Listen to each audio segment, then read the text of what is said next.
There's something that each of us came to this yak for.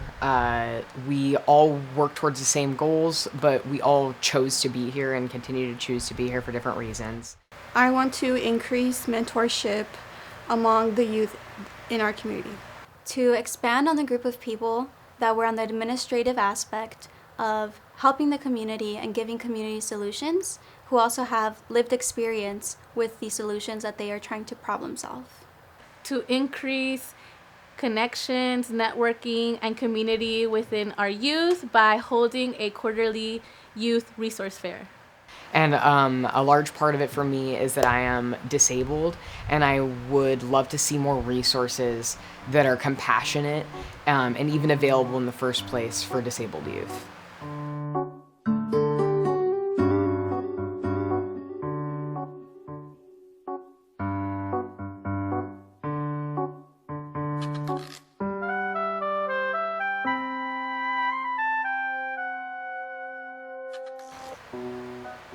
Our collective goal as the COC YAC is to provide funding for and oversee the implementation of safe and compassionate housing, third spaces, and resources for homeless youth in Maricopa County.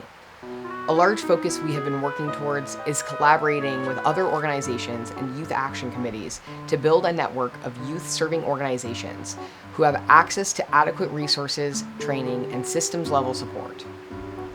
We want to use our voices and our positions as leaders in the community to empower and support our peers from every walk of life. We aim specifically to collect feedback from those in our community and work with providers to implement that valuable feedback. The YAC started in November 2022. We are Maricopa COC Youth Action Committee. My name is Joey George, and I'm a founding member of the YAC. We have 6 members right now. Our charter allows up to 10 members. We recruit more if we drop below 6. The YAC meetings at least once a month, but we started meeting twice a month as we get ready for our Youth Homeless System Improvement Award. This is what I was worried about. Sienna! Currently, working groups and collaboratives across the COC submit items to the YAC for review and approval before they are sent to the board. The YAC chairperson holds a reserved seat on the board, ensuring youth perspectives are included in every discussion and vote. The YAC works closely with the Lived Experience Collaborative and is welcome to participate in any and all COC planning events. A charter amendment, set to be reviewed by the board in August, will grant the YAC final decision-making authority over the youth system, aligning with the Youth Homelessness Systems Improvement Grant. This change will empower the YAC to implement improvements with ease, which will be especially helpful if the YHDP is awarded. Additionally, we are working to strengthen connections with healthcare, justice, and education systems to broaden our impact and influence within the youth homelessness response system. The biggest challenge and barrier to sustaining a YAC is our economic status. Hello everybody, my name is Cindy Awaka. I am 23 years old and I have been on the YAC for 1 year. Without adequate funding, it becomes difficult to implement the ideas and strategies necessary to reduce youth homelessness. Additionally, we need proper training and education to effectively articulate our plans to secure funding, foster collaboration, and raise awareness. It's crucial to be considerate and persistent in supporting youth who are hesitant to seek help due to past traumas from home or service providers. Offering competitive compensation rates that allow members to take time off their other paid positions, as well as providing transportation assistance, such as gas stipends or safe ride options, are essential. It's vital to include all populations without excluding vulnerable populations or groups, such as those dealing with substance abuse, mental illnesses, disabilities, gender, or sexuality. While we aim to incorporate these perspectives, recruiting these individuals presents a challenge. Our goal is to move beyond the planning and talking stage to the execution of our plan. My name is Jacqueline, I'm 22, and I've been on the YAC for 1 month. A range of diverse initiatives are necessary to reduce youth homelessness. We need a comprehensive, multifaceted approach that addresses both the immediate needs and underlying causes of unhoused youth. As the YAC, our aim is to address the various needs of underprivileged, at-risk youth. Transitional housing, case management programs, and mental health and substance use services are a few of the most critical projects needed. Thus, creating accessible mental health and substance use programs that target youth treatment are invaluable. We need programs that offer job training, educational support, or internships. Accordingly, partnering with local businesses and community leaders to sponsor youth training programs. Furthermore, personalized case management is essential for youth navigating housing, employment, and education. Beyond the client, we must provide adequate training for service providers and the public, creating initiatives through the YHDP funding that do so. We will partner with legal aid to better protect the rights of homeless youth, ensuring youth have access to public benefits and programs which offer free or low-cost legal assistance for those who face discrimination and eviction. Suitably, upstream solutions or solutions preventing youth homelessness are also invaluable.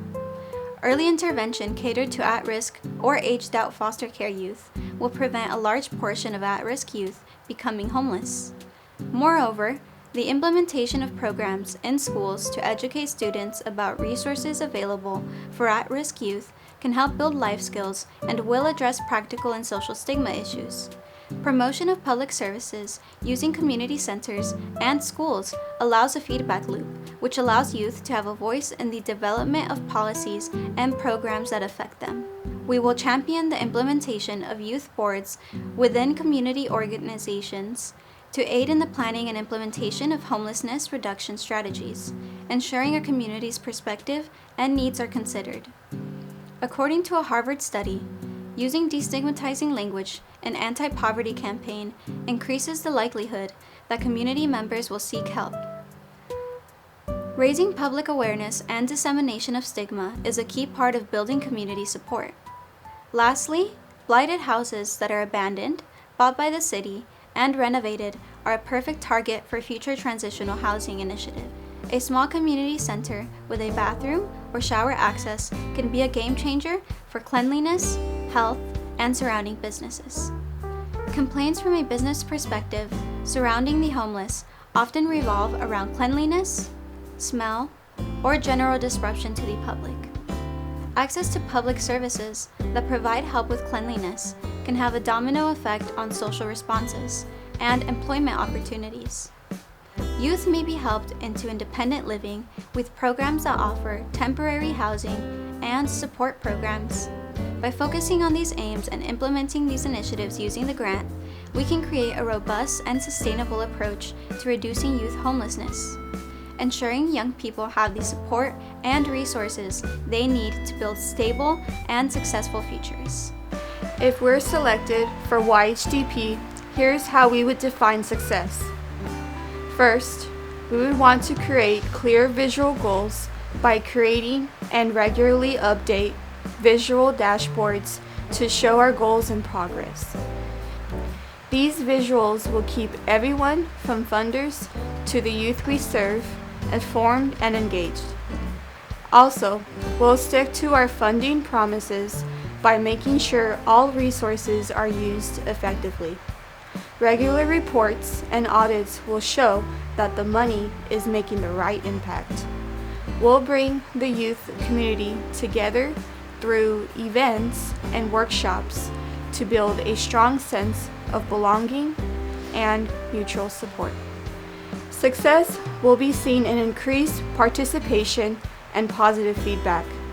We'll offer more programs that cater to the educational, vocational, mental health, and recreational needs of our youth.